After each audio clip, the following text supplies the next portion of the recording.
नमस्कार, शुभ संध्या। एक बार पुनः आपका स्वागत 18वें नट सम्राट थिएटर उत्सव में। और दोस्तों, ये 5 दिवसीय नाट्य समारोह का आज अंतिम दिन है और आज की जो प्रस्तुति है वो नवी प्रस्तुति है और एक थिएटर अवार्ड हमने किया है, यानी कि 10 इवेंट्स इस नट सम्राट उत्सव में हम लोगों ने किए हैं। तो आज की प्रस्तुति हमारी जो होगी वो होगी अनुरागना थिएटर ग्रुप की प्रस्तुति। लेखक रविंद्रनाथ टैगोर, निर्देशक अशरफ अली और प्रस्तुति होगी चारुलता। लेकिन दोस्तों, इससे पूर्व की हम प्रस्तुति आरंभ करें, आप लोगों से वही कुछ निवेदन, क्योंकि एक तो ये बहुत ही क्लोज इंटीमेसी के साथ हम लोग ये परफॉर्मेंस कर रहे हैं, तो आप लोगों से निवेदन है कि कृपया 2-3 चीजों का तो इस बार विशेष ख्याल रखें। वैसे थिएटर के एथिक्स हैं ये कि हम लोग मोबाइल फोन का प्रयोग नहीं करते, मोबाइल फोन का प्रयोग करना तो वर्जित है ही। साथ ही एक विशेष निवेदन हम आप लोगों से करना चाहेंगे, क्योंकि बहुत करीब करीब हैं कलाकार और दर्शक, तो कृपया आप लोग मोबाइल फोन से वीडियो या फोटोग्राफी भी ना करें। इसका खास कारण ये है कि आसपास आपके एक्टर्स हैं। और दूसरी बात, अच्छी बात ये है कि नट सम्राट थिएटर ग्रुप इस प्रस्तुति का लाइव प्रसारण भी कर रहा है। अगर आप लोगों को ये प्रस्तुति दोबारा देखनी है या कुछ फोटोग्राफ्स भी चाहिए तो वो नट सम्राट थिएटर ग्रुप के पेजेस पे आपको मिल जाएंगे। तो आप लोगों से निवेदन है, इन चीजों का आप ध्यान रखिए। और आइए देखते हैं नाटक चारुलता।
बस ये भारत सरकार का सीमांत नीति वाला समाचार रह गया है। ये पूरा हो तो चैन मिले।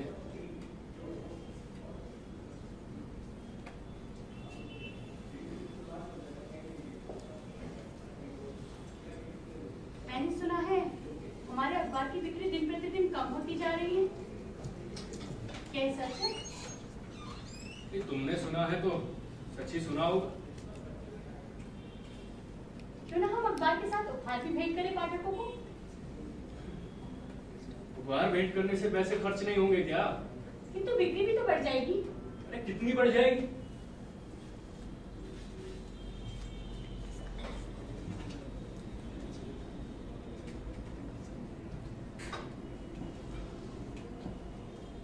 देखो, जैसा चल रहा है वैसे चलने दो। हाँ, कुछ नए विज्ञापन दाताओं से बात करेंगे, जरूर कुछ हल निकल जाएगा।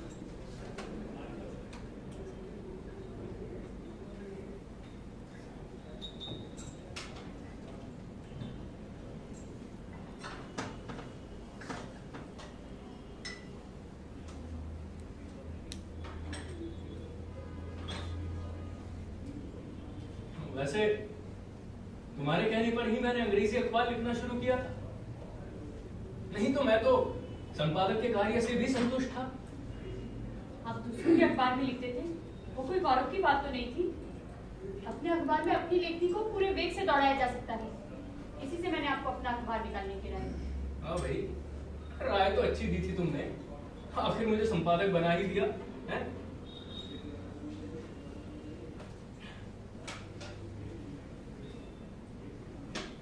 अमल अभी तक कॉलेज से नहीं लौटा। हाँ, अब तक तो लौट जाना चाहिए था उसे।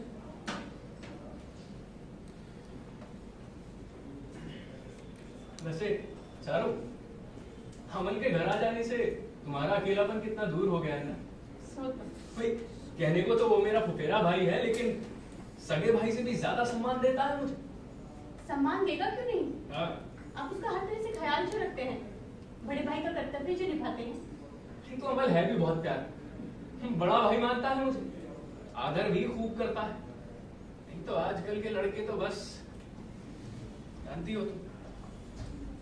अरे लो, अमल भी आ गए। अरे अमल, अभी तुम्हारे बारे में चर्चा चल रही थी, तुम्हारी भाभी पूछ रही थी तुम्हारे बारे में। क्या हुआ अमल, उदास दिखाई दे रहे हो? भाभी, मुझे कारपेट के जूते चाहिए। कारपेट के जूते? हाँ, पूरा घराने के जमाई खास रनिवास के हाथों से बने कारपेट के जूते पहनकर कॉलेज आते। मुझसे सहन नहीं होता, अब से मैं भी कारपेट के जूते पहनकर ही कॉलेज जाऊंगा। तो इसमें कौन सी बड़ी बात है? मुझसे दाम ले लो और बाजार से जाके ले आओ। हाँ भाई, इसमें कौन सी बड़ी बात है? भाभी, मुझे बाजार के जूते नहीं चाहिए, मुझे तुम्हारे हाथों के बने जूते चाहिए। मेरे हाथों के बने जूते? हाँ, और अगर तुमने जूते नहीं बनाए ना, तो फिर मेरा कॉलेज जाना बंद। अरे अमल, अमल सुनो।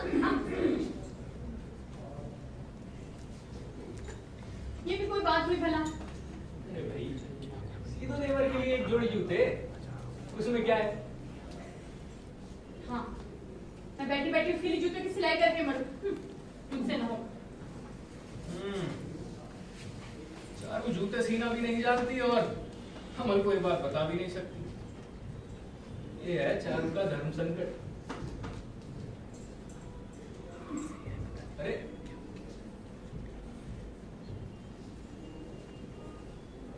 बेचारी को इस धनी के घर में कुछ काम ही नहीं करना पड़ता, और उधर अमल है कि काम कराए बिना रहने नहीं देता।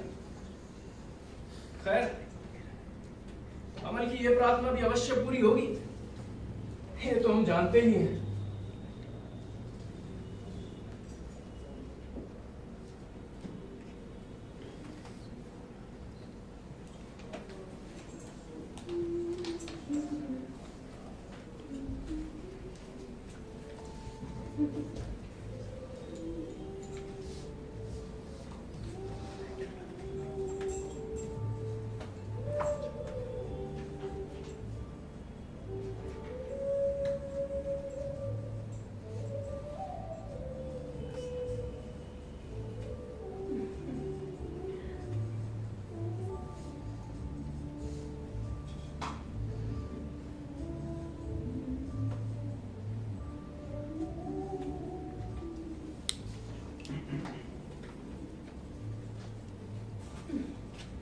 भाभी, क्या बना रही हो?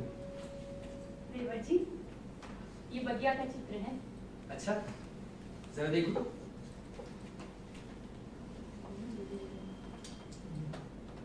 अरे वाह, ये तो बहुत सुंदर है। मैं सोच रही थी कि हमारे घर के आगे जो खाली जमीन पड़ी है, क्यों ना उसे एक सुंदर से बगीचे का रूप दे दिया जाए। कैसा रहेगा? बहुत अच्छा रहेगा।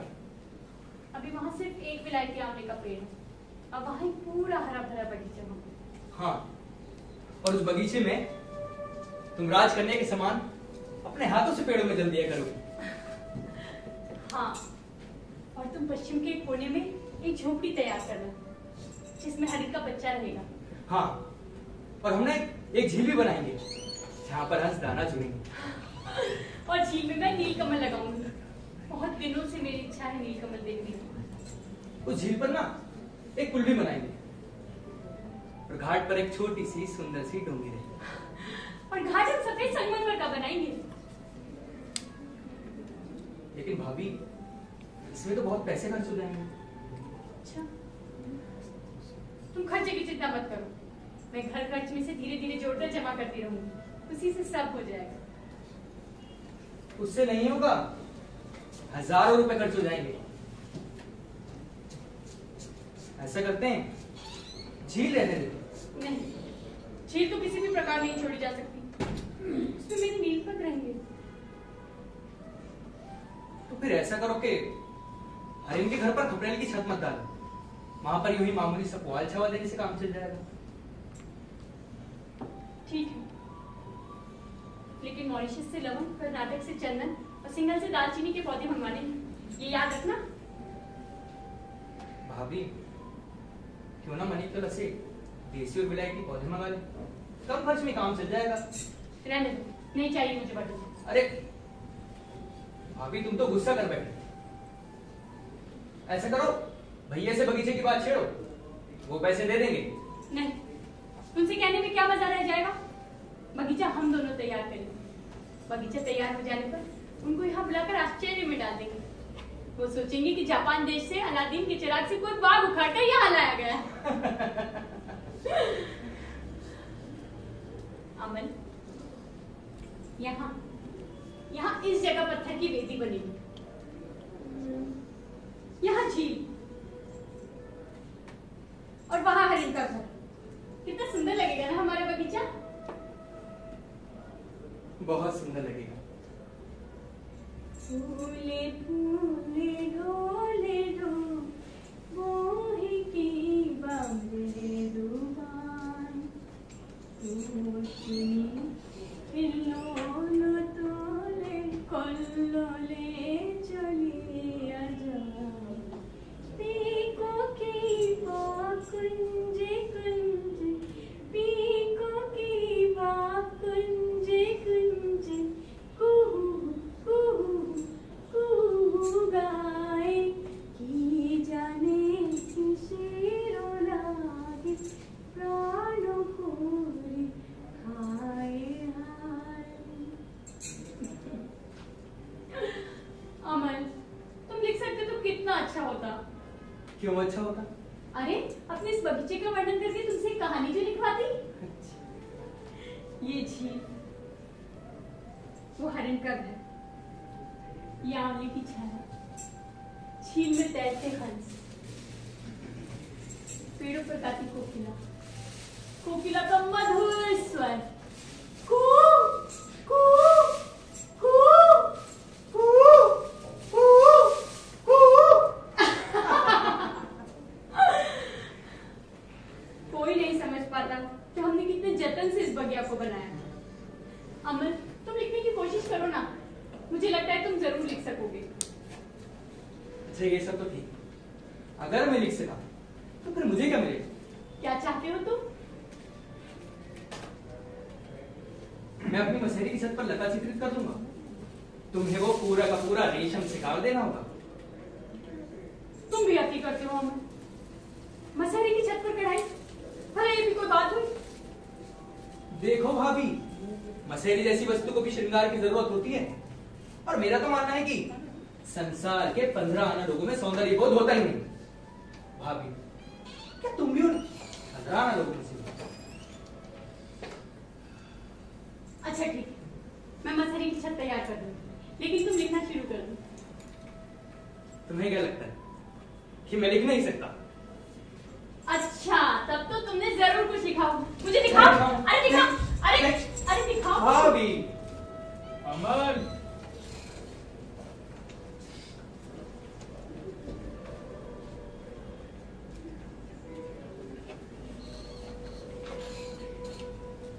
मेरी कल्पनाओं को तुमने अभी तक स्पर्श नहीं किया है।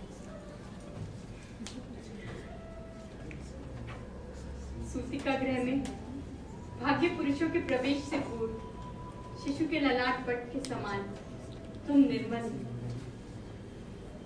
तुम रहस्यमय हो।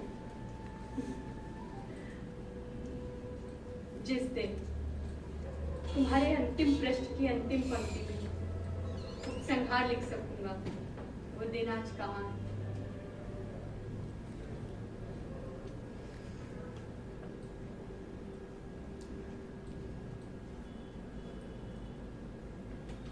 आज मैंने साहित्य के मादक रस का प्रथम पान किया है। साकी नया है और रसना भी नवीन।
पढ़ा जा रहा है। मनमदद की गड़बड़। मुझे परेशान मत करो, लाओ पढ़ने दो। वाह, क्या खूब लिखा है। मैं तृण हूं, क्षुद्र तृण। मैं तृण हूं, क्षुद्र तृण। मैं तृण मात्र हूं, मेरे फूल नहीं, मेरी छाया नहीं। मैं आकाश में अपना सिर नहीं उठा सकता। वसंत की कोकिला मेरा आश्रय लेकर खूब स्वर से जगत को उन्मत्त नहीं करती। मेरी उपेक्षा मत करना, मुझे तुच्छ मत समझिए। तुम तो बड़े ही ईर्ष्यालु हो, अपनी रचनाओं के अलावा कुछ भी पसंद नहीं आता तुम्हें। और तुम्हारी उदारता का क्या कहना भाभी? टिंका भी मिल जाए तो निगल लो। ये सब छोड़ो, मैं तुम्हें एक चीज दिखाता हूं। ये देखो। क्या है ये? खुद ही देख लो। तुम बता दो। इसमें मेरा वही लेख प्रकाशित हुआ है जो तुमने उस दिन बगीचे में पढ़ा था।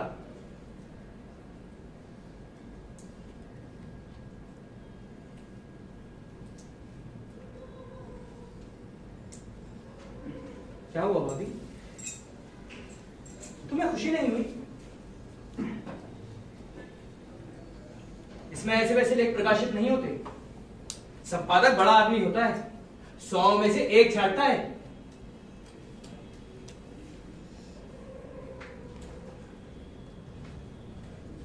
भाभी, मैं तुम्हें समझ नहीं पा रहा। मैं मुंह हाथ धोकर आता हूं, तुम खाना लगा।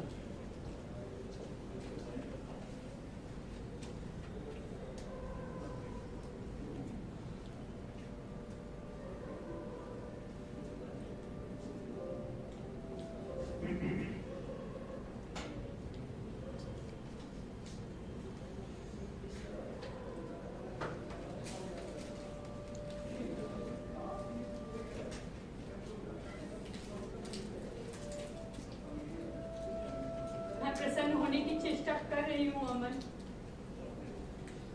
किंतु मैं जानती हूँ कि मैं प्रसन्न नहीं हो सकती।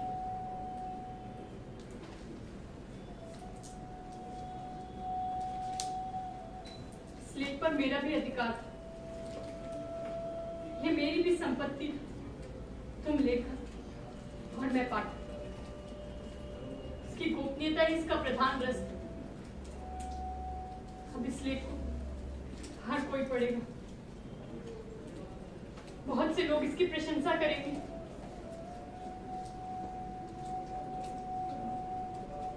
किंतु ये भी तो सच है कि लेखक की आकांक्षा केवल एक पाठक भर से ज्यादा दिन तक तृप्त नहीं होती। चारू, देख चारू, ये अपना अमल इतना अच्छा लिख सकता है, ये तो मैं जानता ही नहीं था। तुमने उसके लेख पढ़े? अरे नहीं, समय ही नहीं मिला। किंतु अपना निशिकांत है ना, वो खूब तारीफें कर रहा था अमल की। उसको बांग्ला भाषा की अच्छी समझ है ना, कह रहा था अपना अमल एक दिन बहुत बड़ा लेखक बनेगा। हाँ?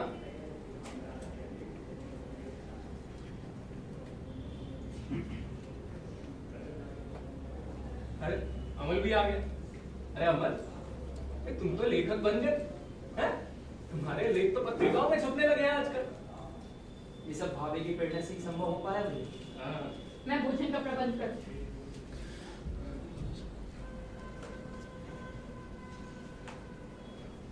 भैया, अभी तक आपको काम समाप्त नहीं हुआ। अखबार का काम तो भी कहाँ समाप्त होता है, पर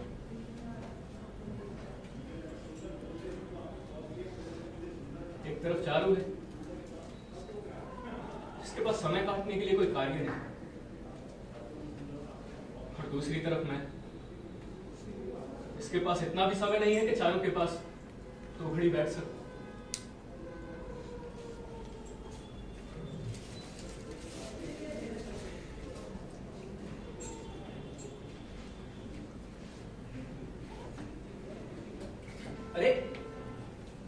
अरे वाह भाई, तुम्हारी भाभी ने तो तुम्हारे लिए भोजन का प्रबंध कर दिया। भाभी, ये हुई ना बात, बहुत अच्छी है, मुझे बहुत पसंद आया। Thank you so much. भाभी, अब मुझे गुलबंद चाहिए। रेशम के रुमाल पे फूल काटकर किनारे की सिलाई कर देना। और हाँ, वो जो मेरे बैठने की कुर्सी है उसे तेल के दाग से बचाने के लिए कशीदे के गिलाफ दे सकते। अमन, तुम बहुत हटी हो। मैं रोज रोज की फरमाइशों से मैं तंग आ चुकी हूँ। चारू, बदले में तुम भी अमन से कोई काम करा लिया करो। देवर जी क्या करेंगे मेरे लिए? अरे अमन, तुम तो जानते हो तुम्हारी भाभी को पढ़ाई लिखाई का कितना शौक, तुम उसे पढ़ा दिया करो। हाँ, ये काम तो मैं कर सकता हूँ।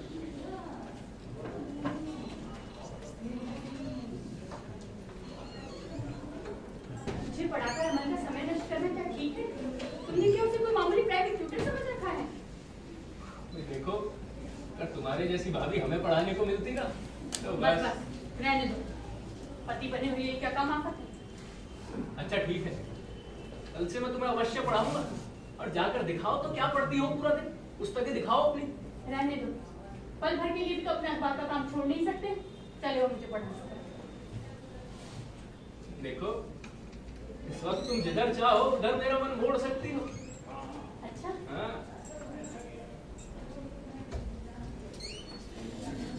तो फिर अमन के लेख को सुनो। इस लेख को पढ़कर नवगोपाल बाबू ने अमन को बांग्ला का रस के नाम दिया है। अच्छा, लेख का शीर्षक है आषाढ़ का चांद। आज आषाढ़ का चांद मेघों में इस तरह छिपकर क्यों घूम रहा है? मानो उस स्वर्ग लोक से कुछ चोरी कर लाया हो। मानो उसे अपना कलंक छिपाने की जगह ला।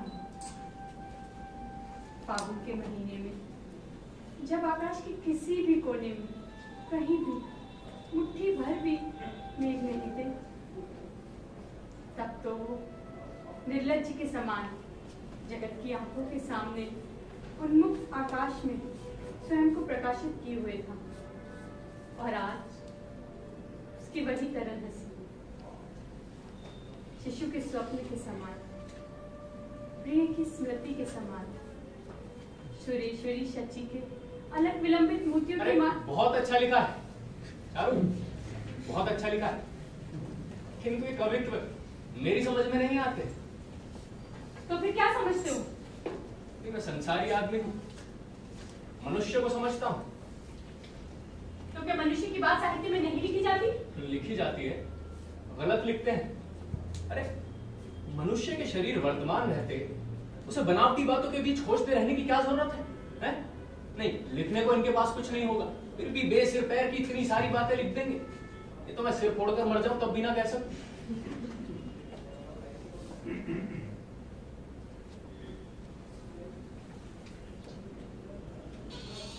अरे अमल, देखो तुम आषाढ़ के चांद पर कुछ लिखो या भद्रमास पर, मुझे उससे कोई आपत्ति नहीं।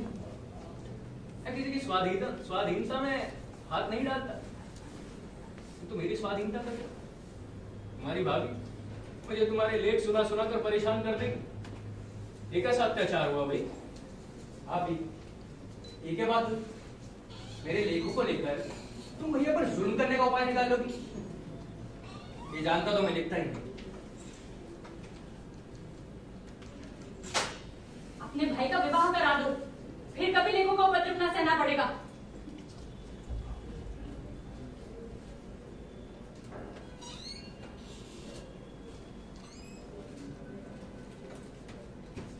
अमल, तुम तो जानते हो मुझे अखबार के काम में व्यस्त रहना पड़ता है। चारू बेचारी बहुत अकेली पड़ जाती है, बार बार मेरे लेखन के कमरे में आती है और भाग कर चली जाती है। समझ नहीं आता कि क्या करूं।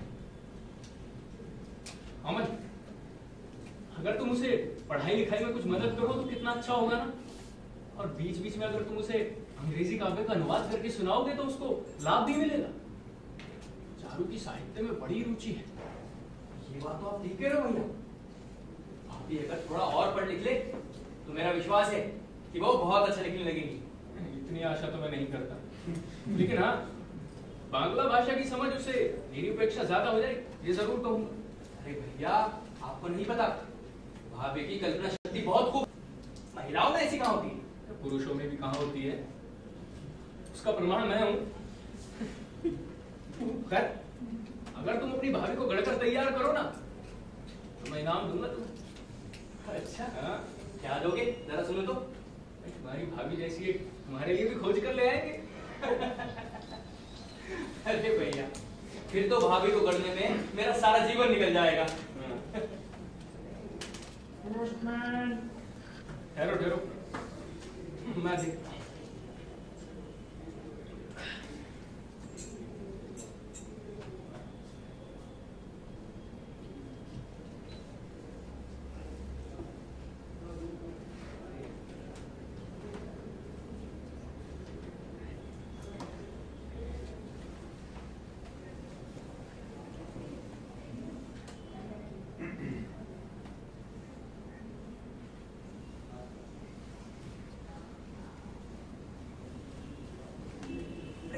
इतने सारे डाक किसके हैं? तुम्हारे ही है, और किसके होंगे? मेरे? हाँ भाई, तुम्हारे। ये कवि सम्मेलन निमंत्रण पत्र, ये साहित्य गोष्ठी, ये सदस्य बनाने का अनुरोध, और ये सब नाम हस्ताक्षर विहीन गमनियों के पत्र। वाह,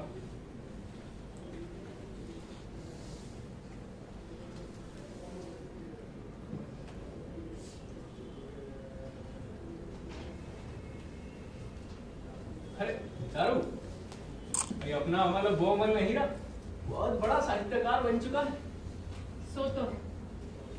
अब अमल के नाम से ज्यादा डाक आने लगी तो इसका मतलब साफ कि अमल की लोकप्रियता बढ़ने लगी। हाँ, एक आखिरी पत्र मेरा है।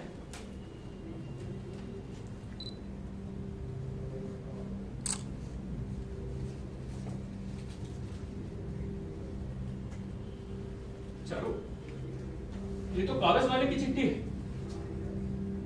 इसमें लिखा है कि 2700 रुपया बकाया है, लेकिन ये सारे पैसे तो मैंने तुम्हारे भाई को दिए। ये चिट्ठी कैसी है? जरूर कोई भूल हुई होगी, आप चिंता ना करें, मैं देख लूंगी।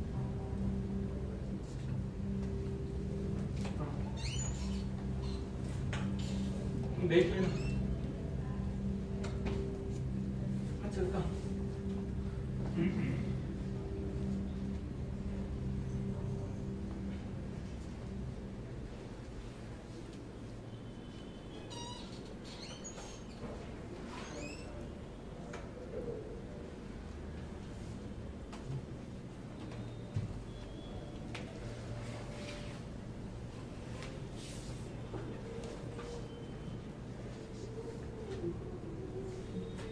तुम्हें ख्याति प्राप्त होने लगी है अमन,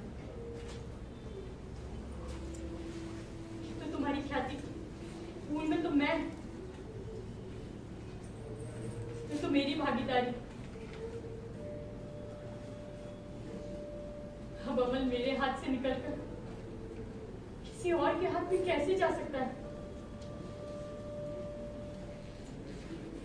अमल अगर एक सफल लेखक, क्या मैं केवल एक पाठक? नहीं, मुझे इसका प्रतिकार करना होगा, लेकिन कैसे?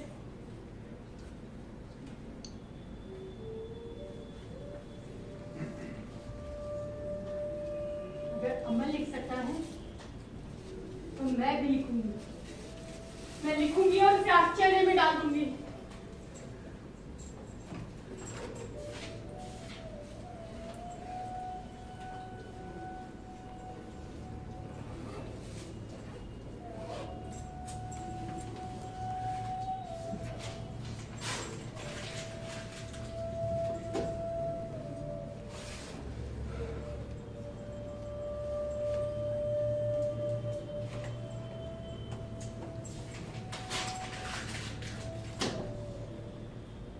क्या हो रहा है मुझे? मैं जो भी लिख रही हूँ वो अमल के सिलेंग का क्यों हुआ जा रहा है? उसके लेख से हटकर क्यों नहीं सोच पा रही हूँ मैं?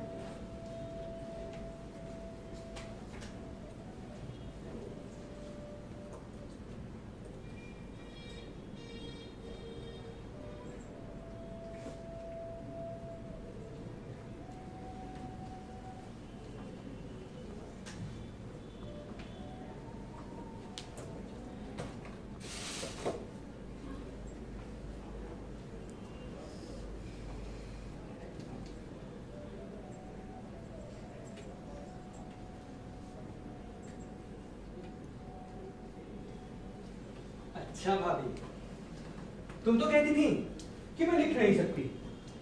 ये तो तुम्हारी ज्यादती है। छिपे छिपे क्यों देख रहे थे?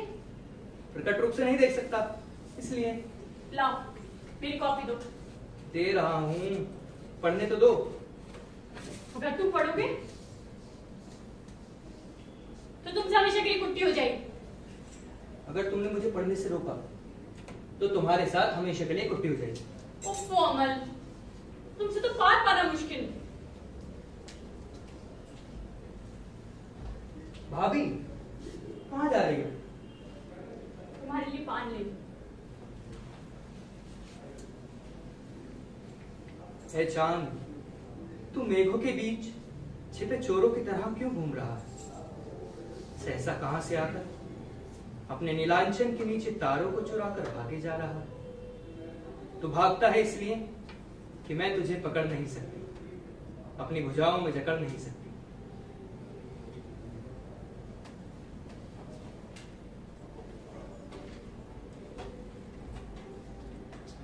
ये भाभी, बहुत अच्छा लिखा है तुमने।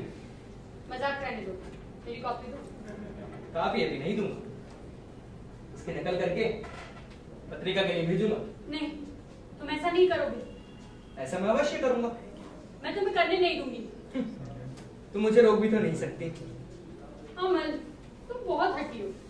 एक बार जो तय कर लेते हो फिर उसे किसी तरह नहीं छोड़ते। वो तो मैं। अच्छा भाभी, क्यों ना एक बार तुम्हारे लिए भैया को दिखाएं? नहीं, यदि उन्हें दिखाए तो फिर मैं एक अक्षर ना लिखूंगी। अरे भाभी, भैया को तुम्हारे लिए बहुत पसंद आएंगे। आने दो, मुझे क्यों?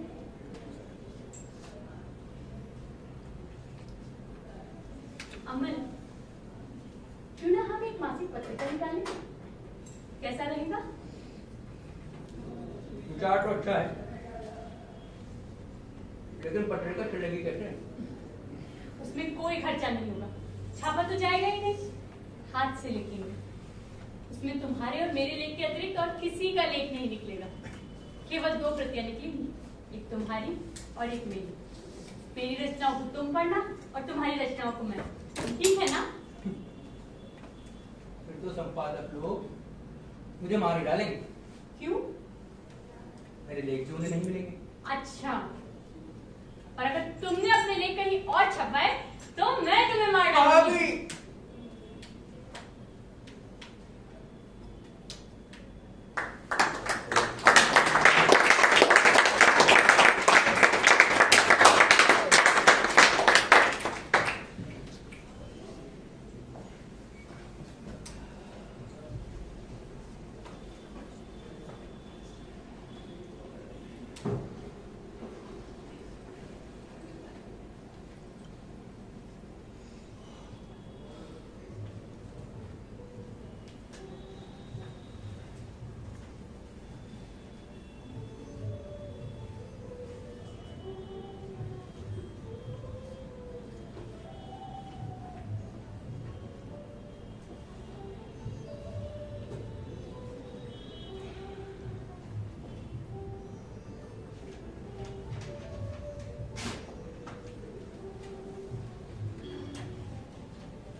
अरे चारू, भाई तुम लेखिका बनोगी ऐसी तो कभी आशा नहीं थी। मैं और लेखिका? हाँ? तुमसे किसने कहा? अच्छा, चोर माल समेत गिरफ्तार। ये देखो।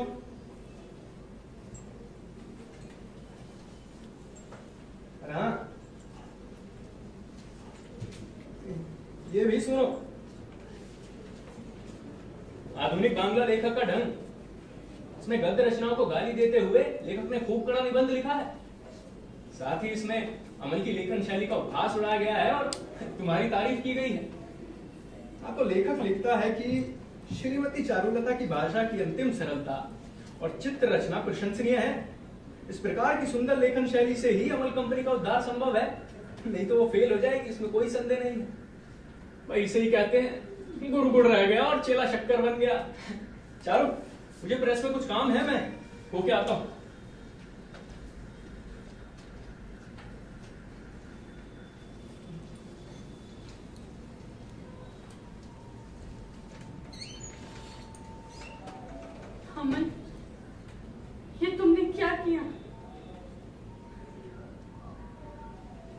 साथ विश्वासघात किया। ये लेख तो मैंने सिर्फ तुम्हारे लिए लिखा था।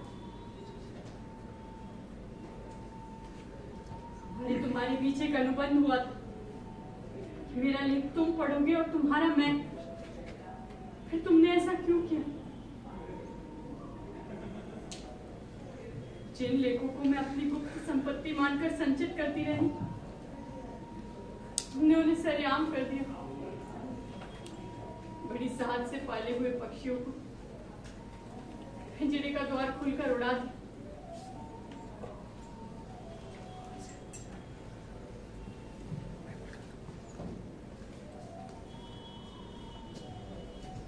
भाभी, मत कहो मुझे भाभी। आज मैं होश में नहीं हूं। मुझे गाली देकर तुम्हारी रचनाओं की प्रशंसा की गई, इसलिए प्रसन्नता के कारण तुम होश में नहीं हो। अरे तुम्हें तो चाहिए था कि इस पत्रिका को फाड़ कर टुकड़े टुकड़े करके आग में जला दो। क्यों? क्यों जला दूं मैं इसे आग में? किस अधिकार से तुम इसे जलाने की बात कह रहे हो? किस अधिकार से तुमने मेरी रचना इस पत्रिका में छपाई? बोलो। मैं तुम्हारी रचनाओं को पत्रिका में छपाकर तुम्हें विस्मित कर देना चाहता था। तो फिर छप जाने के बाद दिखाया क्यों नहीं? शायद इसलिए कि समालोचना ने तुम्हें बहुत चोट पहुंचाई थी। उस मूर्ख की समालोचना पढ़कर अपने गुरु की अपेक्षा अपने को बड़ा समझने की मूर्खता ना करो भाभी। इसमें मूर्खता की क्या बात है? तुमसे अपनी हार बर्दाश्त नहीं हो रही है, इसलिए उस लेखक को मूर्ख बताने का असफल प्रयास कर रहे हो। मैं नहीं जानता था कि तुम इतनी महत्वाकांक्षी हो।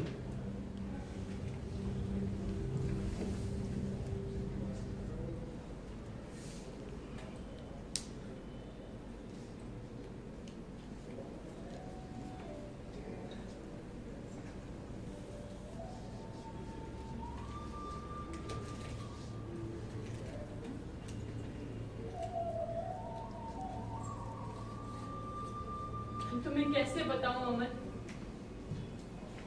कि तुम मेरे लिए क्या हो? संसार में जो व्यक्ति प्रतिष्ठा प्राप्त करके सहज ही किसी भी युवती की दृष्टि अपनी ओर आकर्षित कर सकता है, वो व्यक्ति तुम मेरे भीतर बाहर इस प्रकार व्याप्त रहते हो, तुमसे बचने का मुझे कोई स्थान ही नहीं मिलता। बड़े यत्न से तुम्हें मैंने अपने हृदय में प्रतिष्ठित कर लिया। तुम ही मेरे जीवन का श्रेष्ठ गौरव।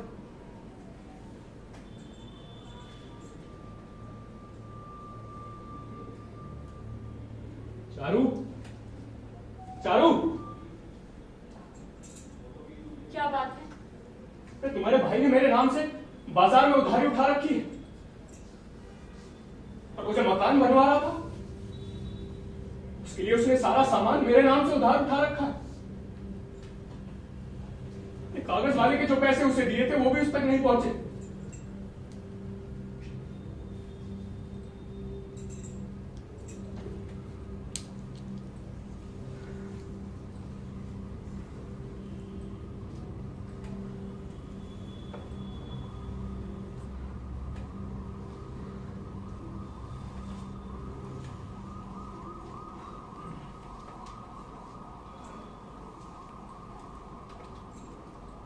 क्या करोगे? तुम तो कर्जे में डूब गए, घर में भी कुछ नहीं, किसके आगे हाथ फैलाओगे? तुम हाथ फैलाने की बातें कर रही हो? मतीलाल है ना, मैं उसके पास अपने पैसे लेने गया था जो मैंने उसे संकट के समय उधारी दिए थे। आज जब उसके पास पहले पैसे लेने पहुंचा तो कहने लगा कौन से पैसे, तो मैं कब के लौटा चुका। मैं उसे देखता ही रह गया,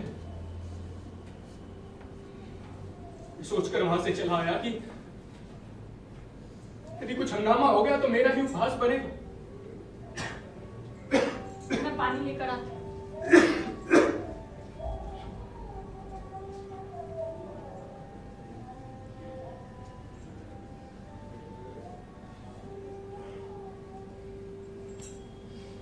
मानो जैसे संसार का स्वरूप ही बदलता जा रहा। संसार के जिस अंश पर से पर्दा हट गया उसे देखकर ये शरीर आतंक से कांप उठता। छल, फरेब, धोखा, क्या यही संसार है?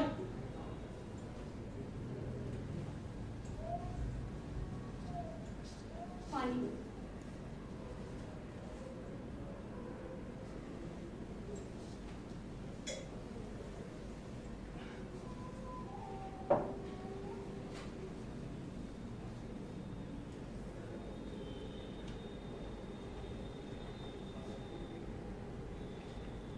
चारू, तुमने कुछ नया लिखा क्या? तुमको पसंद नहीं आएगा, मेरा मजाक उड़ाओगे। नहीं, मजाक नहीं उड़ाऊंगा, बल्कि इस प्रकार स्थिर होकर सुनूंगा कि तुम्हें लगेगा जैसे मैं सो गया हूं। रहने दो, अभी तुम बहुत थके हुए हो, भीतर जाकर आराम करो।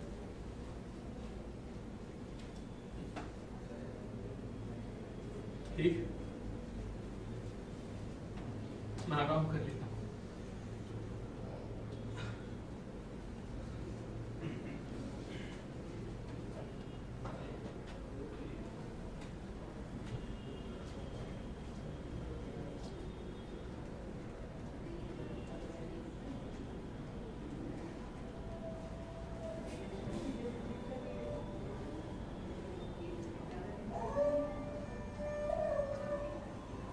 भाभी,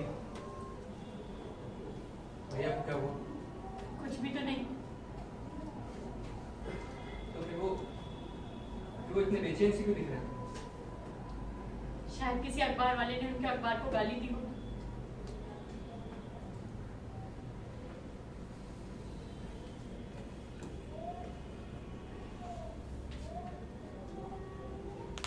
अमन,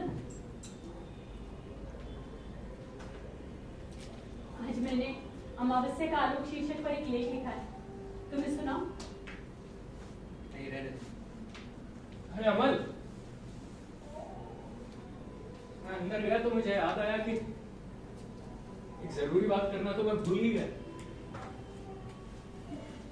अपने अमल के लिए विवाह का एक बहुत अच्छा प्रस्ताव आया है। अमन का संबंध आया है? हाँ, वो बर्दवान के वकील है ना, रघुनाथ बाबू, वो अपनी पुत्री का विवाह अमल के साथ करके उसे विलायत भेजना चाहते हैं। विलायत?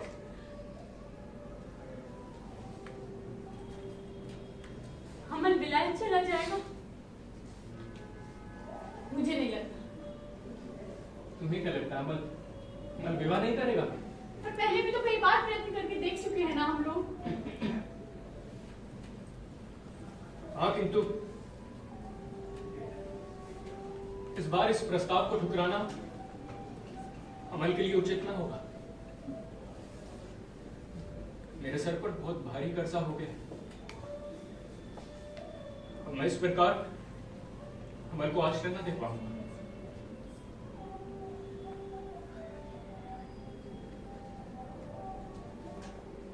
मुझे विवाह करने में कोई आपत्ति नहीं, पर भैया की अनुमति हो। भैया, पर ये भक्ति इतने दिनों तक कहाँ थी देवर जी? ये क्यों नहीं कहते कि ये तुम्हारी भी इच्छा है? इतने दिनों तक ये बहाना बनाए रखने की क्या आवश्यकता थी कि विवाह करना ही नहीं चाहते? मन मन भावे मूड हिलावे। चारू, तुम्हारी वजह से अभी तक अमल रुका हुआ था। हाँ, कहीं तुम देवरानी की बातें सुनकर ईर्ष्या न करने लगो। ईर्ष्या? हाँ, मुझे क्यों होने लगी ईर्ष्या? इस प्रकार की बात करना तुम्हारा बड़ा अन्याय है। ठीक है भाई, तो अपनी स्त्री के साथ मजाक भी नहीं कर सकते। इस प्रकार का हंसी मजाक मुझे पसंद नहीं। अच्छा ठीक है, तो अमल मैं विवाह पक्का समझूं? हाँ, लड़की अच्छी है या बुरी ये देखने की देरी भी नहीं सह सकते। तुम्हारी ऐसी दशा हो गई इसका तो आभास ही नहीं दिया। चारू, अगर अमल चाहे तो मैं लड़की को दिखाने का बंदोबस्त कर सकता हूँ। नहीं, देखने की कोई जरूरत नहीं। भला ऐसा भी कहीं होता है लड़की देखे बिना विवाह होगा? ये देखना चाहे ना चाहे हम तो देखेंगे। तो मैं जानता हूँ कि लड़की सुंदर है। देखने दिखाने को लेकर देर करने की जरूरत नहीं।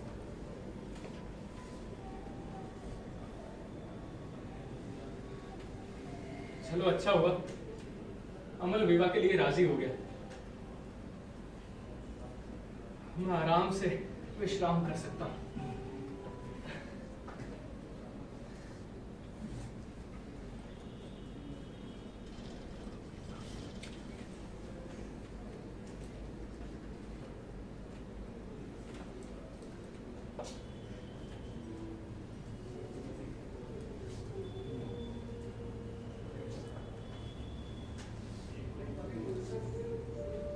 विलायत जाने को तुम्हारा मन इतना उतावला क्यों हो रहा है? इतने दिनों बाद हमें छोड़कर पराए घर में विवाह करके विलायत चले जाओ। तुम्हारे मन में एक बार भी दुविधा उत्पन्न नहीं हुई। इतने दिनों तक हमने तुम्हें यत्न करके रखा, और जब जाने का समय आया तो कमर कस के तैयार हो गए।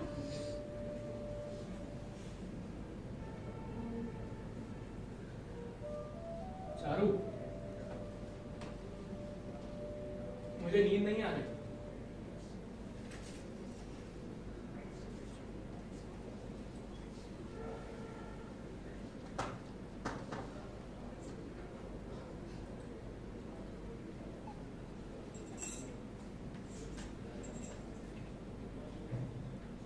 मैंने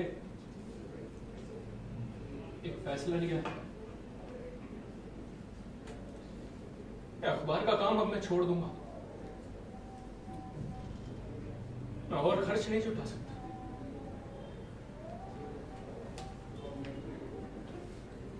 चारू, आकर बैठो ना।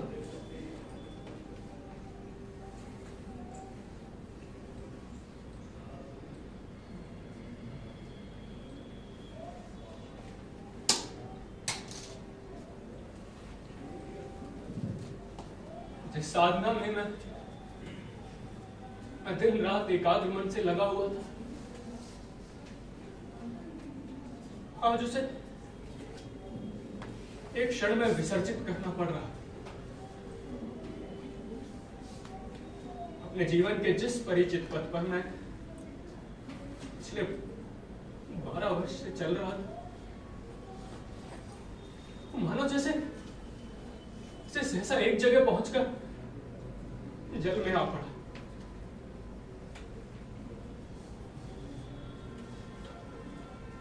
अमल भी अब चला जाएगा। हमें कितना सूना सूना लगेगा ना। तुमको अपने अखबार के जाने की चिंता नहीं? जाने दो, अच्छा ही हुआ मुक्ति मिली।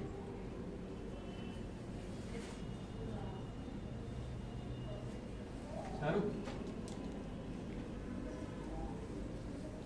इस प्रकार पक्षी संध्या होने पर अपने घोंसले में वापस लौट आता है ना, उसी प्रकार मैं तुम्हारे पास लौट आया। कागज के जिस जहाज से दिन रात खेल किया करता था, वो आज डूब गया। संसार में विश्वास का एक स्थान तो अवश्य ही है,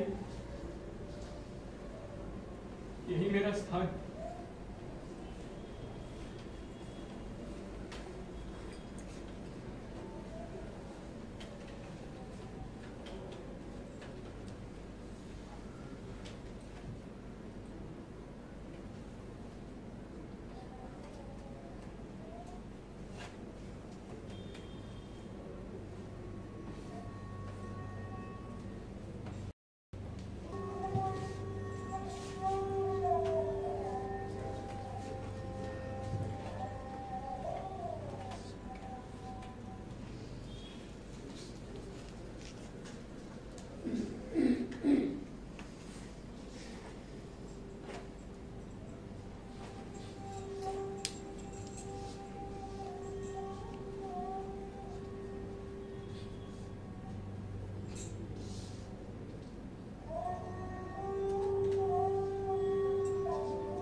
नहीं पड़ता।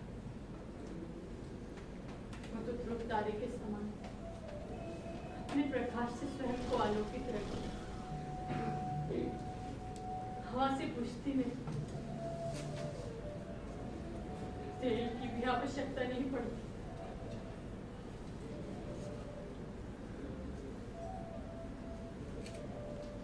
हरा कागज का जहाज डूब गया तो मैं दुख हुआ,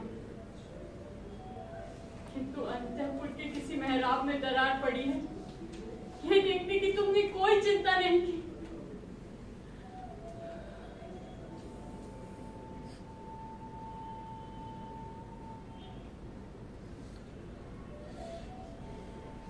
तुम अपनी टूटी हुई नाव लेकर मेरे पास चले आए, किंतु मैं अपना टूटा हुआ हृदय लेकर कहाँ जाऊं, किसके पास जाऊं?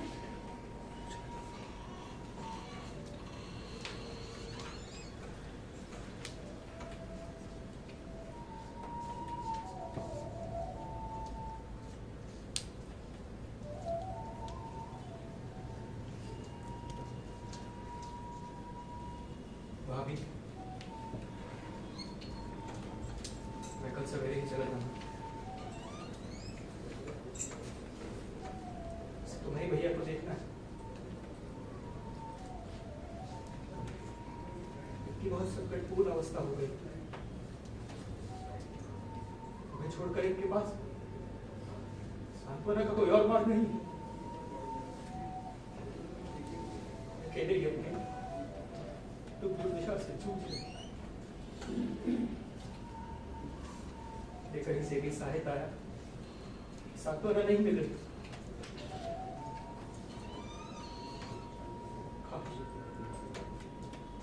काश मैं इस समय अपने भैया की कुछ मदद कर।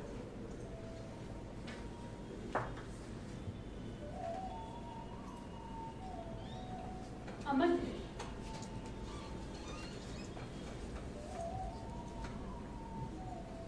यदि तुम चली जाओगी तुम्हारे लेखों का क्या होगा?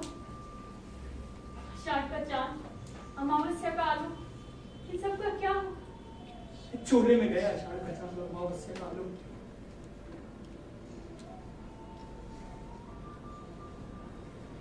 बैरिस्टर बनकर लौटने पर यदि मैं भैया की सहायता कर सकता तभी समझना कि मैं एक पुरुष। अमन, हमारे उस बाग का क्या होगा जिसे लेकर हमने सपने देखे थे?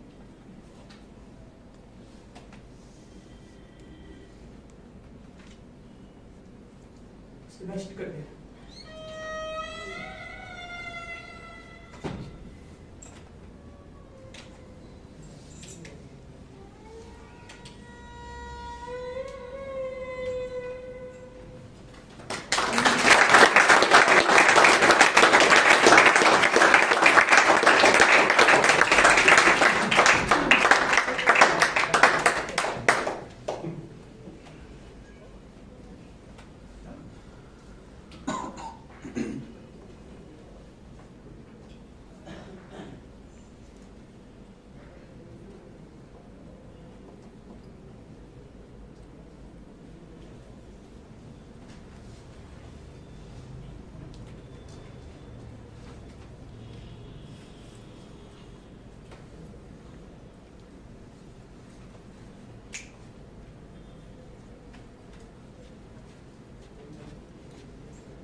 लड़की भी सुंदर है जैसा कि सुना था।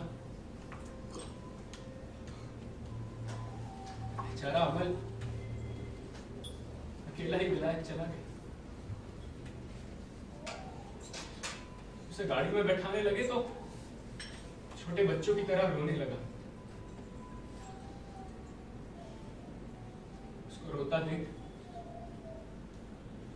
मैं भी अपने आंसू ना रोक सका।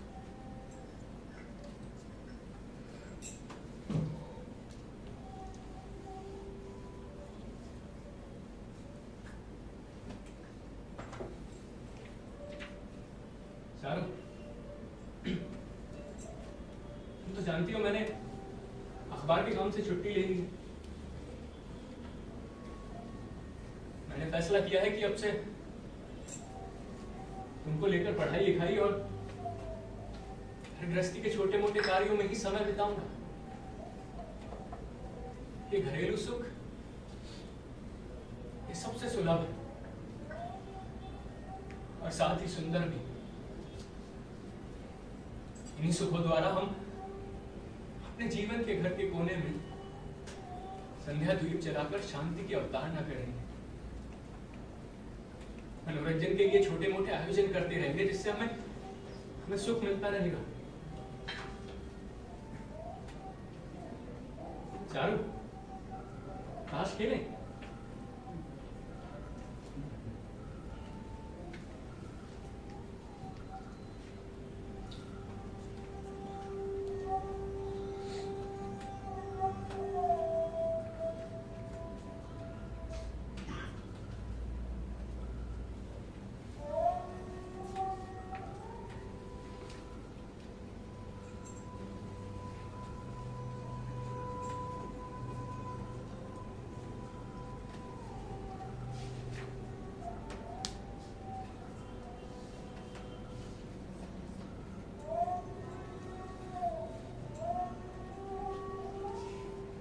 चारू, ताश खाओ ना।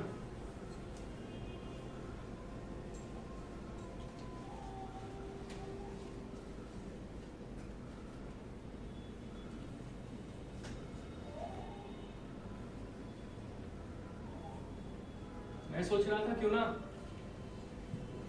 मंदा को घर बुला लिया जाए। नहीं, मुझे मंदा की कोई जरूरत नहीं।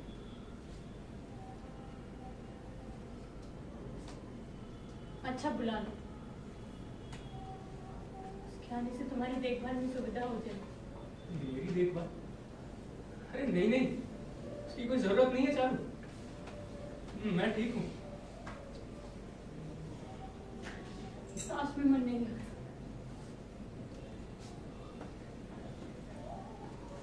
मैं भी कैसा नीरस व्यक्ति हूँ, किसी भी प्रकार चारू को सुखी नहीं कर पा रहा। चारू, कुछ पढ़कर सुनाओ क्या? सुना। क्या सुनाओ? जो तुम्हारी इच्छा। अच्छा ठीक, मैं अभी आता हूँ। 12 वर्षों तक समाचार लिखते लिखते अपनी पत्नी से किस तरह बात की जाती है विद्या गवाही में।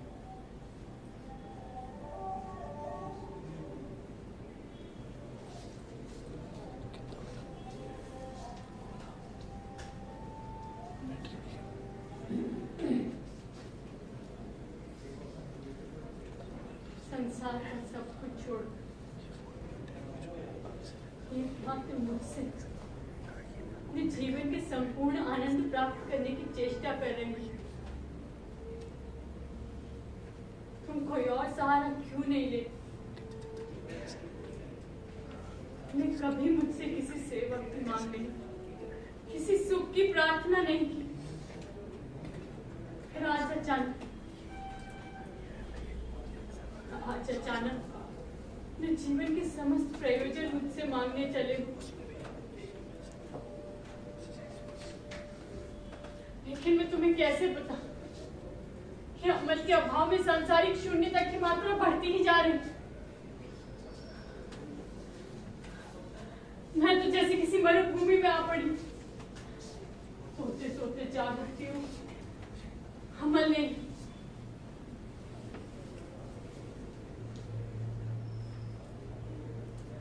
जब भी पान लगाती हूँ तो यही आभास होता है क्या अमल पीछे से नहीं आएगा।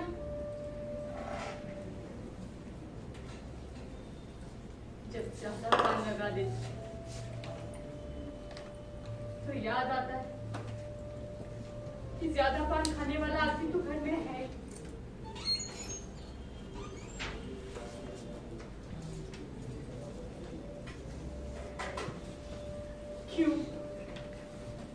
क्यों इतना कष्ट हो रहा है मुझे?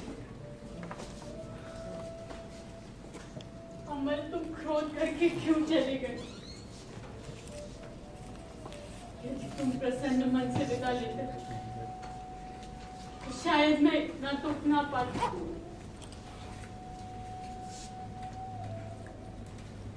तुम्हें एक दिन के लिए भी नहीं भूली अमल। तुम्ही ने मेरे जीवन के सब श्रेष्ठ पदार्थ अंकुरित किए।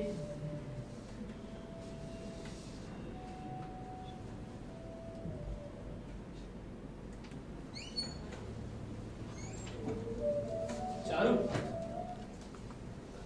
तुमने एकदम से लिखना से छोड़ दिया। क्या कहने हैं मेरे लेखक? सच कहूं तो आजकल के किसी भी लेखक में मैंने किसी बांग्ला भाषा का प्रयोग नहीं देखा। देशबंधु का जो मत था मेरा भी वही है। वैसे लेखन का कोई साथी ना हो तो वो प्रकट नहीं हो पाता। मुझे भी काफी अभ्यास करना होगा। अच्छा चारू, ये मेरे मित्र हैं जिन्होंने अभी अभी लिखना शुरू किया। पढ़कर देखो तो कैसा लिखा है।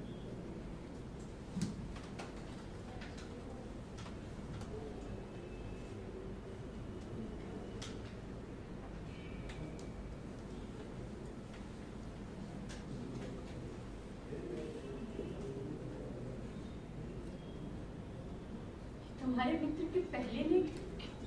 हाँ,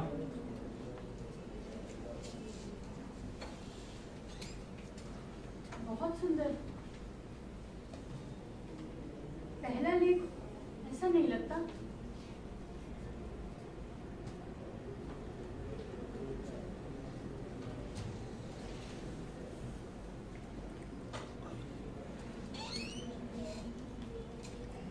क्यों इस प्रकार लड़कपन कर रहे हो? ये तुम्हारे ही लेख हैं। अपने लेख किसी और के बताकर मुझे पढ़ने के लिए दे रहे हो, ये सोचकर कि मैं मूर्ख हूं।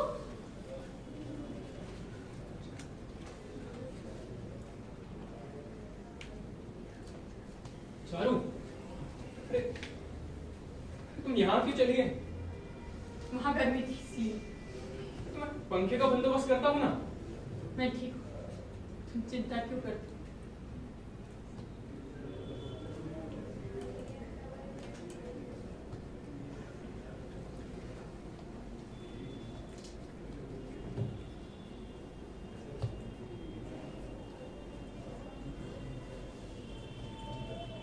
अच्छा, एक बात बताना चाहता था तुम्हें। मैसूर से एक नया अखबार निकल रहा है। मुझे संपादक बनाया गया। संपादकी का तुम्हारा नशा छूटेगा नहीं। जिंदगी जीने के लिए कोई ना कोई नशा तो चाहिए। सोच रहा हूँ मैसूर चला जाऊं। नहीं, तुम मैसूर नहीं जाओगे, यहीं रहोगे। ठीक, तुम कहती हो तो नहीं जाता। हम एक काम नहीं कर सकते? क्या विलायत को तार भेजकर ये नहीं जाना जा सकता कि अमल कैसा है? अमल बिल्कुल ठीक है चारू, और तार भेजने में कम खर्च नहीं है। पूरे 100 रुपए का धक्का है।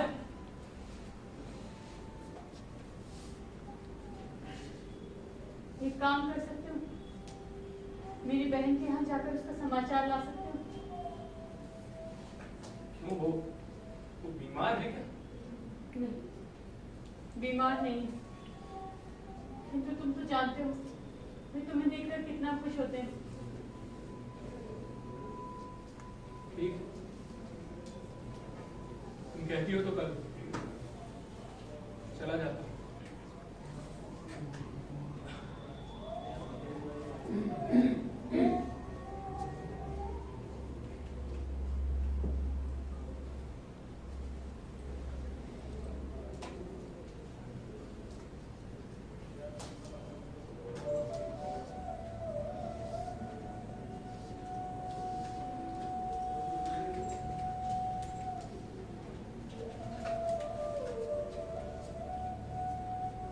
अमन तुम ठीक? फिर भी मुझे चिट्ठी नहीं लिखते। क्यों नहीं लिखते? एकदम से ऐसे कठोर विच्छेद क्यों?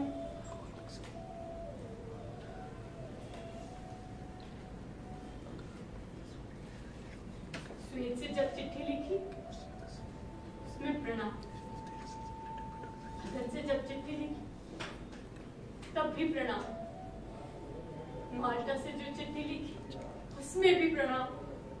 तुम प्रणाम के अलावा कुछ लिखते क्यों नहीं? विलायत चले गए। मुझे आशा थी कि मेरे नाम एक लंबी चिट्ठी लिखो, तो तुम्हारी चिट्ठी नहीं आई। प्रत्येक डाक आने वाले थे, सारे काम काज छोड़कर तुम्हारी चिट्ठी की राह देखती हूँ। कभी तो कोई मुझसे आकर कहे चारू, चारू तुम्हारी चिट्ठी आई।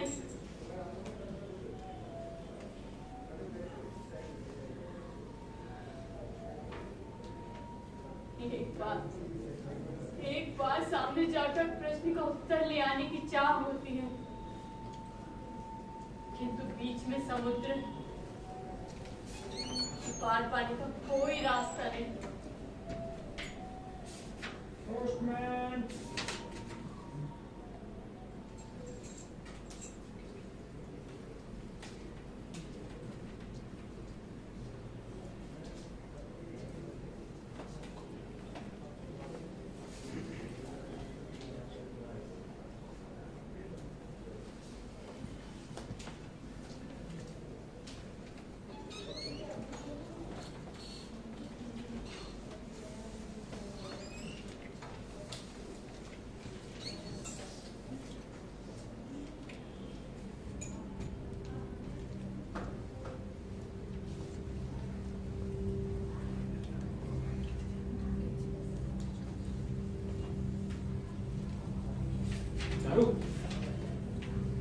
मैं इस तार का मतलब नहीं समझ पा रहा। इसमें विलायत से अमल ने लिखा है कि वो ठीक है।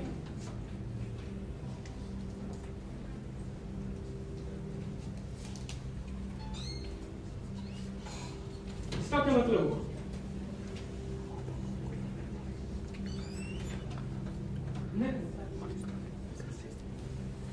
अमल को तार भेजा था क्या?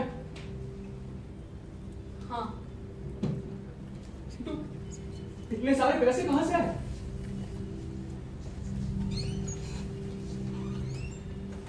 मैंने गहना गिरवी रखकर रुपया उधार लेकर तार भेजा। क्या?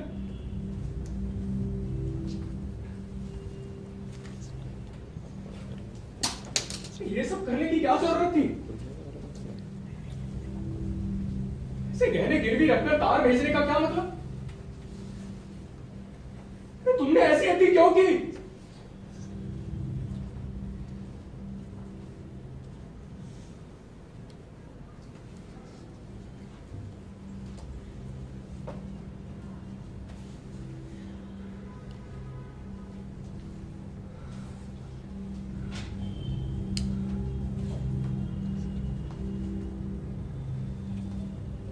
मैं वो सब कुछ साफ साफ देख पा रहा हूं, इसकी मैंने कभी कल्पना भी नहीं की थी। दुनिया मेरे लिए एकदम पुरानी, शुष्क और जीर्ण हो गई।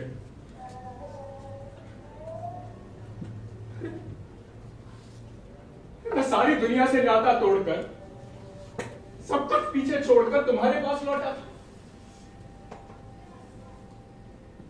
किंतु अब मुझे ज्ञात हुआ कि कैसे एक क्षीण शक्ति नारी हृदय इस प्रबल संसार द्वारा चारों ओर से आक्रांत हो गया। कोई भी ऐसा मनुष्य नहीं है जिसके सामने सारी बातें कही जा सके। कोई भी ऐसा स्थान नहीं है जहां समस्त हृदय को खोलकर हाहाकार किया जा सके।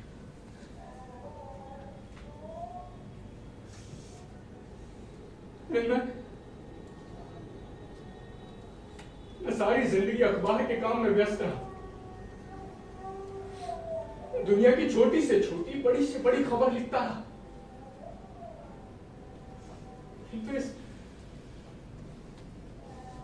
सबसे बड़ी खबर की मुझे भनक तक न लग सकी।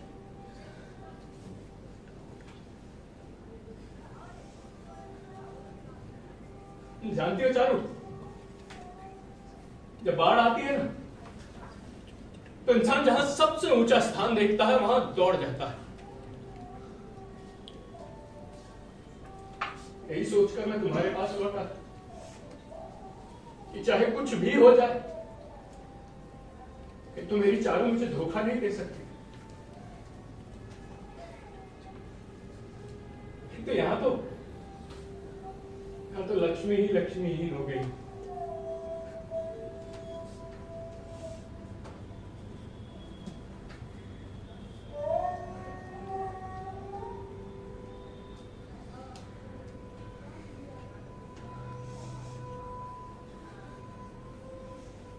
मेरे वो लेख कहां? मेरे ही पास।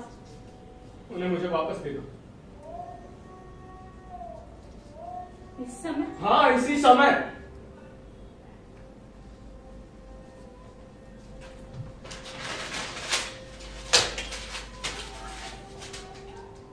ये क्या?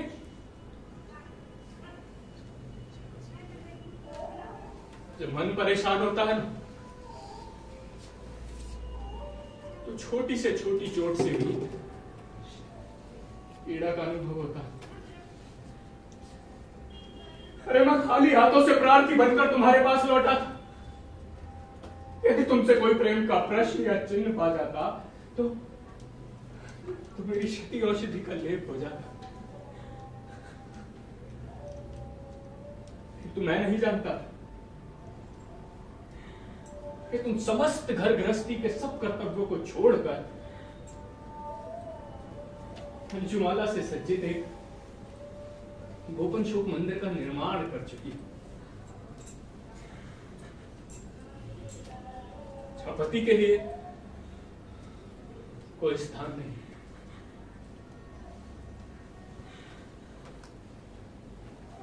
मैंने मैसूर जाने का फैसला कर लिया। नहीं, मुझे इस तरह छोड़कर मत जाओ। अब मैं यह नहीं रुक सकता। मुझे भी अपने साथ ले चलो। तुम्हें साथ नहीं ले जा सकता। मुझे इस तरह अकेले छोड़कर मत जाओ।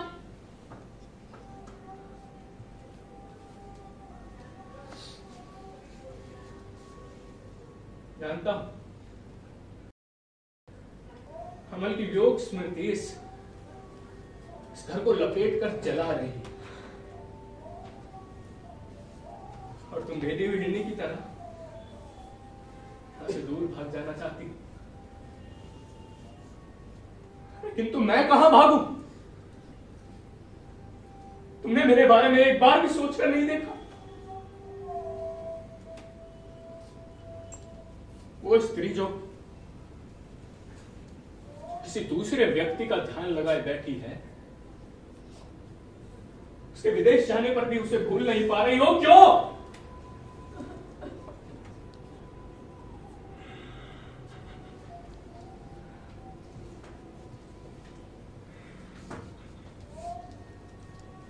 सारा दिन परिश्रम करके जब संध्या को घर वापस लौटूंगा, तब उस निस्तब्ध शोक परा नारी को लेकर संध्या कैसी भयानक हो उठेगी, इसकी मैं कल्पना भी नहीं कर पा रहा।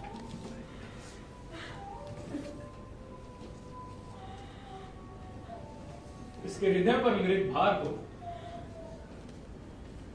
उसे छाती से लगाकर कितने दिन तक रख सकूंगा?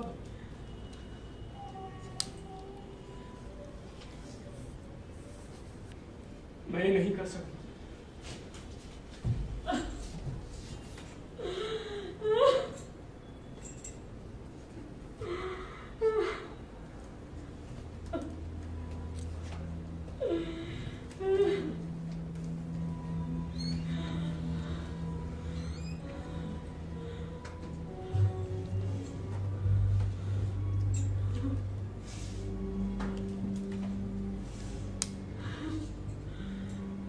अच्छा ठीक है, आप मेरे साथ चलो।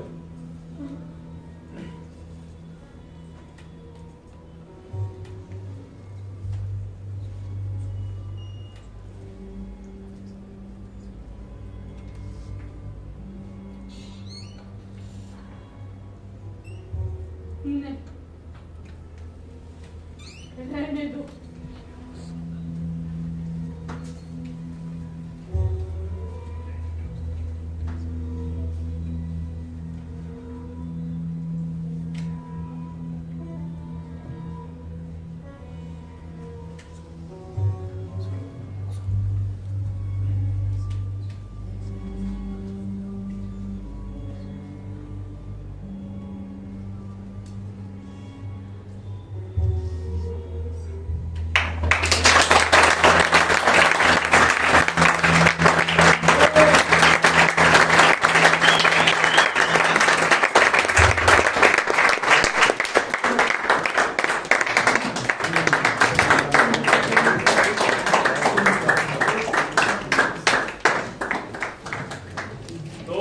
देख रहे थे 18वें नाट्य समारोह में, नट सम्राट नाट्य समारोह में 5वें दिन की अंतिम और समापन प्रस्तुति।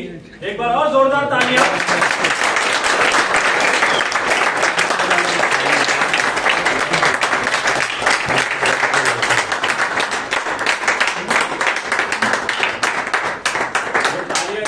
बार कह रहे हैं कि 1 साल हो गया ऐसी तालियां सुने हुए, तो बार बार सुनने का मन करता है। जब कान है ये इन तालियों के बड़े आदी भी हैं और ये हमारी प्राणवायु भी होती है।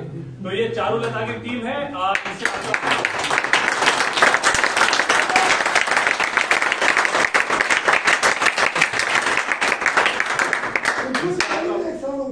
सर, हमको भी ताली बजाए 1 साल हो गया। तो तालियों के 1 साल, और आई होप कि अब ये तालियां लगातार हम बजाते रहेंगे और बजवाते भी रहेंगे, है ना। तो चलिए आपसे पात्रों का परिचय करा दें। मंच पर हमारे साथ थे अमल की भूमिका में गुफरान,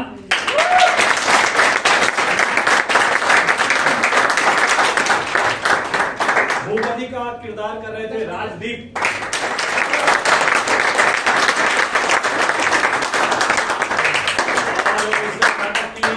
मुख्य नायिका चारुलता की भूमिका में थी मेघा गुप्ता।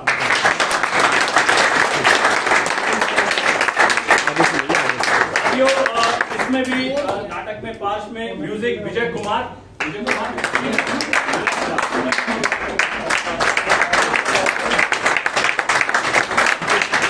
और एक तीसरी भूमिका की लाइट्स, कॉस्ट्यूम और मेकअप वीणा माथुर।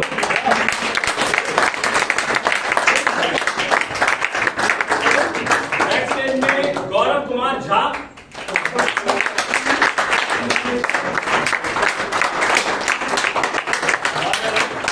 लेखक थे रविंद्रनाथ टैगोर।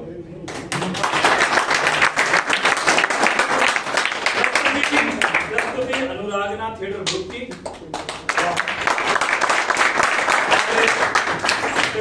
मैं निर्देशक को आमंत्रित करूं, मैं नट सम्राट के निर्देशक श्री श्याम कुमार जी से भी निवेदन करूंगा साथ ही कि वो भी कृपया मंच पर आएं, और निर्देशक अशरफ अली जी को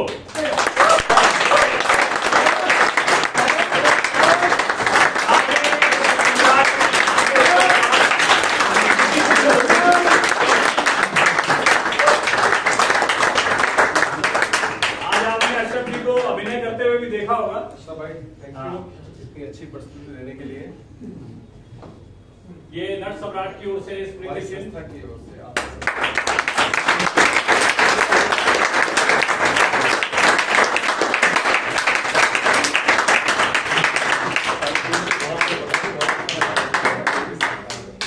अच्छा, सिर्फ आपके 5 मिनट और चाहेंगे, क्योंकि कोई भी उत्सव जब समापन की ओर बढ़ता है या समापन हो रहा होता है तो कुछ औपचारिकताएं बहुत जरूरी होती हैं, लेकिन वो औपचारिकताएं हमेशा याद रहती हैं। एक बार फिर से मैं अपनी टीम के सदस्यों को भी मंचित होने वाली टीम के साथ बुलाना चाहूंगा। वसंत कुमार जी,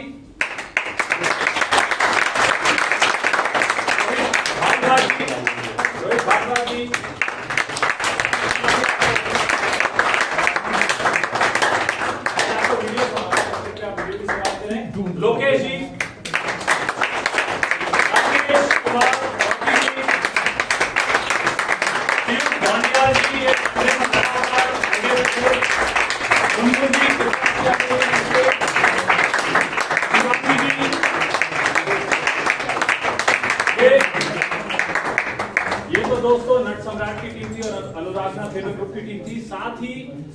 सारे लोग हमारे साथ मार्गदर्शन के तरीके से जुड़े होते हैं, उनका भी हम धन्यवाद करना चाहेंगे। जैसा कि आपने देखा कि नट सम्राट ने थिएटर अवार्ड भी घोषित किए थे और उस थिएटर अवार्ड कमेटी, विशेषज्ञ कमेटी थी जिसमें वरिष्ठ रंगकर्मी, लेखक, निर्देशक लोग हमारे साथ शामिल थे। तो उन सबका भी हम धन्यवाद नट सम्राट थिएटर की ओर से जरूर करना चाहेंगे।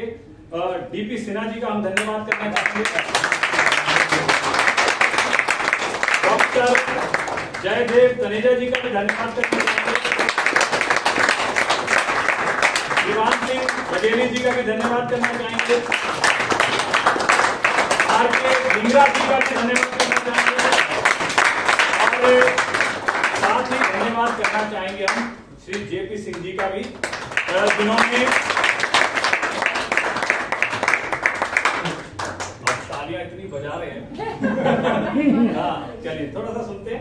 तो इन्होंने ये जो कमेटी, एक्सपर्ट कमेटी थी, इन्होंने इतने गुणी और सम्मानित व्यक्तियों का चयन 13वें नट सम्राट थिएटर और अवार्ड्स के लिए किया था, उनका भी हम धन्यवाद करना चाहेंगे। और कई लोग हैं जो नट सम्राट की ये जो प्रस्तुतियां हैं और जो थिएटर फेस्टिवल का आयोजन है उसका जो पूरा का पूरा समायोजन कर रहे हैं, उसको कोऑर्डिनेट कर रहे हैं, वो दूसरी जगहों से कर रहे हैं। कोई पब्लिसिटी कर रहा है, कोई उसके लिए गेस्टों को बुला रहा है, कुछ मोमेंटोज का प्रबंध कर रहा है। तो बहुत सारे ऐसे काम हैं जो वो अलग अलग जगह पर रहकर कर रहे हैं। हम सभी का धन्यवाद करना चाहेंगे अपनी पूरी टीम का कि वो इस तरीके से हमारे साथ जुड़े हुए हैं। और दोस्तों साथ ही एक बात आपसे हम और शेयर करना चाहते हैं। तो लाइव आके प्रस्तुति आपने देखी, YouTube पर भी नट सम्राट थिएटर नाम से हमारे ग्रुप का थिएटर का एक चैनल है जिस पर ये सारी प्रस्तुतियां भी और इससे पहले भी जो नट सम्राट ने प्रस्तुतियां की हैं वो भी उस पर डली हुई हैं। कहीं पर अगर आपने भी पार्टिसिपेट किया हो तो जरूर जाके उसको सब्सक्राइब कीजिए, लाइक कीजिए और देखिए। और अगर आपको अभी कुछ उसमें सहायता चाहिए तो हमारे साथी वॉलंटियर्स हैं, आप लोग चाहें तो अभी भी कर सकते हैं उसको, और उस पर जाके जरूर देखिएगा। और एक और खास सूचना कि नट सम्राट हमारा थिएटर के नाम से चैनल है, नट सम्राट थिएटर ग्रुप के नाम से भी चैनल है। नहीं, नट सम्राट थिएटर ग्रुप के नाम से नहीं है चैनल, लेकिन वो थिएटर ग्रुप नाम का कोई है ऐसा ना। वो चैनल है लेकिन हमारा नहीं है। हमारा नहीं है, जो हमारा वो नट सम्राट थिएटर है, उस पे जाके जरूर सब्सक्राइब। इसमें एक रीजन मैं बताना चाहूंगा, पता नहीं कौन व्यक्ति है वो। नट सम्राट थिएटर पिछले 23 वर्ष से रंगकर्म में सक्रिय संस्था है जो गवर्नमेंट से रजिस्टर्ड है। वो व्यक्ति कोई नाटक नहीं कर रहा, सिर्फ बच्चों को नट सम्राट के नाम पे अभिनय सिखा रहा है। वो कौन व्यक्ति हम जानते नहीं कौन है वो, तो यूट्यूब में पकड़ नहीं पा रहे यूट्यूब के ऊपर। तो वो सारे जो क्रेडिट ले रहा है वो नट सम्राट के नाम पर ले रहा है और उसे कुछ नहीं पता कि वो कौन है। नए नए बच्चों को वो सोचते हैं कि नट सम्राट के यहाँ एक्टिंग सीख रहे हैं, जबकि ऐसा नहीं है दूर दूर तक। इसलिए वो सूचना देना चाहूंगा। Thank you. और एक बात और हम लोग धन्यवाद करना चाहते हैं संस्कृति मंत्रालय भारत सरकार का, जिन्होंने इस पूरे फेस्टिवल को आयोजित करने में हमारी पूरी मदद की है। और साथ ही हम धन्यवाद करना चाहेंगे टेक्निकल सपोर्ट और बहुत अच्छे कलाकार सोनू जी जो कि छाव ग्रुप भी हैं, उनका भी धन्यवाद करना चाहेंगे। सोनू भाई,